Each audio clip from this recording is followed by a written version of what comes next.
এমনিভাবে আমি তাদের খবর প্রকাশ করে দিলাম, যাতে তারা জ্ঞাত হয় যে আল্লাহর ওয়াদা সত্য এবং কিয়ামতে কোনো সন্দেহ নেই।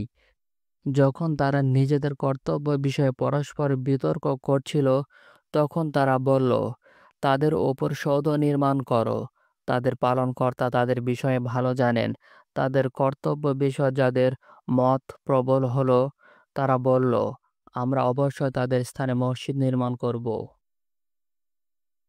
অজ্ঞাত বিষয় অনুমানের উপর ভিত্তি করে এখন তারা বলবে তারা ছিল তিনজন, তাদের চতুর্থটি তাদের কুকুর। একথাও বলবে তারা পাঁচজন, তাদের ষষ্ঠটি ছিল তাদের কুকুর। আরও বলবে তারা ছিল সাতজন, তাদের অষ্টমটি ছিল তাদের কুকুর। বলুন, আমার পালনকর্তা তাদের সংখ্যা ভালো জানেন। তাদের খবর অল্প লোকেই জানে। সাধারণ আলোচনা ছাড়া আপনি তাদের সম্পর্কে বিতর্ক করবেন না এবং তাদের অবস্থান সম্পর্কে তাদের কাউকে জিজ্ঞাসাবাদও করবেন না। আপনি কোনো কাজের বিষয়ে বলবেন না যে সেটি আমি আগামীকাল করব। তাদের ওপর তাদের গুহায় ৩০০ বছর অতিরিক্ত আরও ৯ বছর অতিবাহিত হয়েছে। আল্লাহ ইচ্ছা করলে বলা বাতি রেখে যখন ভুলে যান তখন আপনার পালনকর্তাকে স্মরণ করুন এবং বলুন, আশা করি আমার পালনকর্তা আমাকে এর চাইতেও নিকটতম সত্য পথ নির্দেশ করবেন।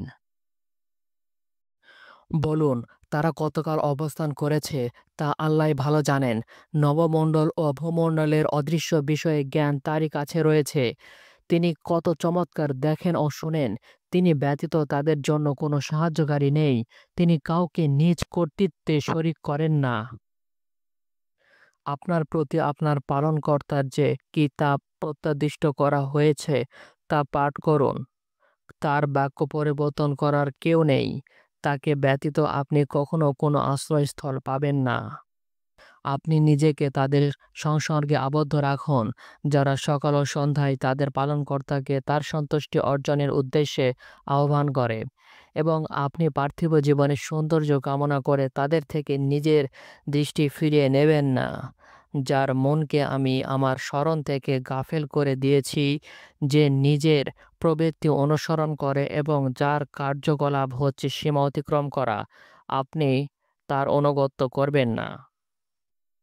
বলুন, সত্য তোমাদের পালনকর্তার পক্ষ থেকে আগত। অতএব যার ইচ্ছা বিশ্বাস স্থাপন করুক এবং যার ইচ্ছা অমান্য করুক।